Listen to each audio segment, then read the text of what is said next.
Daniel Carter never imagined himself being a father.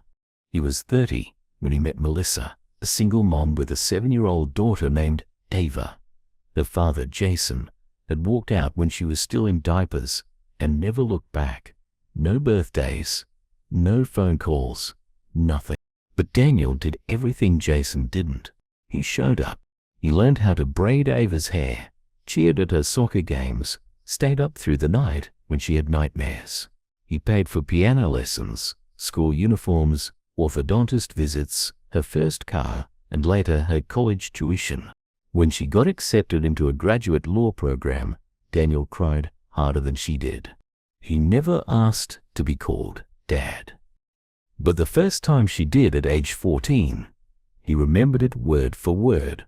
"You're more of a dad than he ever was." That line echoed in his head years later. When Ava announced she was getting married, she was 25, radiant, full of life. Daniel offered to pay for the entire wedding, no strings attached. He called it a gift. Because for him, she was the gift. Catering, venue, dress, photographer, over $80,000 in expenses, all from Daniel's pocket. Then, 2 weeks before the wedding, Ava sat him down at the kitchen table. She looked nervous, awkward. "Daniel, I wanted to talk to you about the ceremony." He smiled, assuming the moment had come. But what she said next cut like ice. "I've decided to ask my biological father to walk me down the aisle." His heart stopped. "Jason?" he asked, barely able to say the name. "He's been reaching out, trying to reconnect," she said softly. "I want to give him a chance. I think it would mean a lot for both of us." Daniel stared at her like she was someone else entirely. "What about me?" he said. Ava looked away. "It's just something I need to do." She didn't say thank you for paying for everything. She didn't apologize. And she didn't look back as she walked out of the room. Daniel sat there in silence for hours. On the day of the wedding, the sky was clear. The venue looked like a dream. White roses, golden arches, a 4-tier cake that shimmered in the light. Guests took their seats. Ava stood at the end of the aisle, arm in arm with Jason, the man who had abandoned her. Daniel, he didn't show. But before the ceremony, he had sent an email to every vendor, using his full rights as the contract holder, and cancelled all payments. The music stopped halfway through the bride's walk. The catering truck drove off before serving dinner. The lights flickered out during the vows. The photographers packed up mid-shoot, and the venue owner announced the party was over, unpaid, and shut down. Chaos erupted. Guests were confused. Ava was humiliated.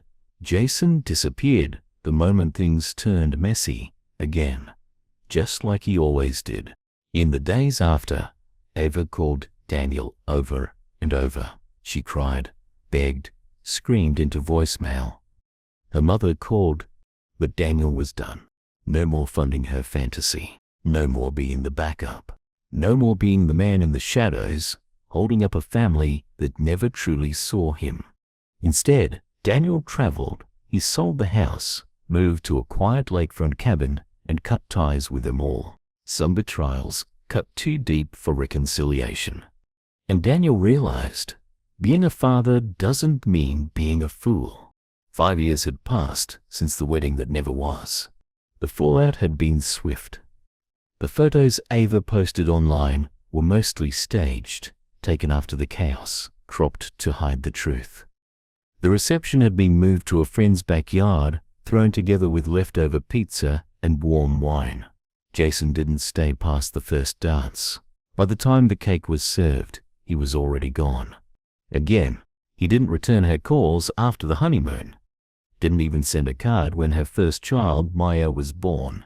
The man she thought she was giving a second chance to had done exactly what everyone expected. But Daniel, he had stayed gone too. The one man who never abandoned her had finally learned how to. Ava tried writing him once a letter. 4 pages, handwritten. She never got a reply. Sometimes she'd type out long texts at night, apologizing, reminiscing, crying as she scrolled back through old photos. Daniel holding her in his arms after her first piano recital. Daniel fixing her car in the middle of a rainstorm. Daniel hugging her after she got into law school. She never hit send. Years passed. She became a lawyer, a mother, a wife, trying to patch up the cracks of her own regrets. But one day, while cleaning the garage, she found a dusty old box labeled "Over School Stuff." Inside were drawings she made as a child. One had a stick figure with messy hair holding a wrench labeled "My Dad." She sat on the concrete floor and cried. That night, she booked a flight. The next morning, Ava stood outside a quiet lakeside cabin in Vermont. A worn sign read, "No soliciting."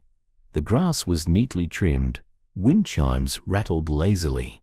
A black Labrador barked once from inside, then settled down. She knocked, heart pounding. Daniel opened the door after a long pause. He looked older, full of beard, tired eyes, but he was still Daniel. "Ever?" he said. Not cold, not warm, just stating a fact. "Hey," she whispered, "can I come in?" He hesitated, then stepped aside. The cabin smelled like cedar and coffee. A fire crackled softly. On the wall were a few framed photos, none of her, but one caught her eye. Her graduation photo, tucked in the corner of a bookshelf, half obscured by a plant. He hadn't forgotten her. They sat in silence for a while, the kind that says more than words. "I was young," Ava said finally, "and stupid, and selfish." Daniel didn't reply. "I thought I needed to prove something, that I could fix things with him. But I destroyed the one thing that never needed fixing." Daniel sipped his coffee. "I used you," she said, tears forming. "I used your love, your money, your time, and then I handed the moment you earned over to a stranger who never deserved it." He looked at her, eyes steady. "You didn't just give him the moment, Eva. You took it from me." "I know," she said, breaking down. "I live with it every day."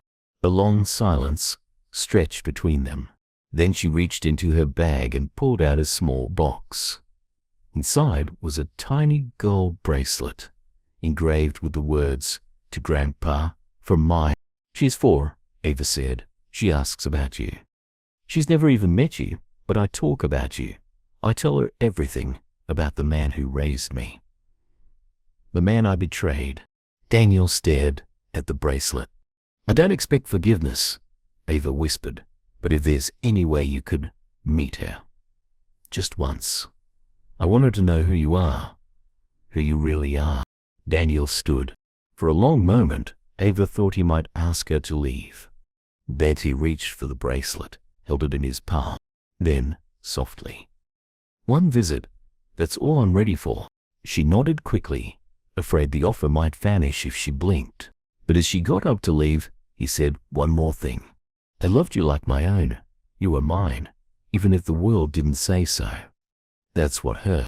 "I know," she said, voice trembling, "and I'll spend the rest of my life proving I never forgot it."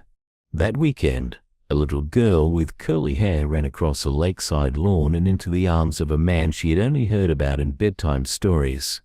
And for the first time in years, Daniel smiled a real smile. Not because the pain was gone, but because someone knew he'd just given him a reason to start healing.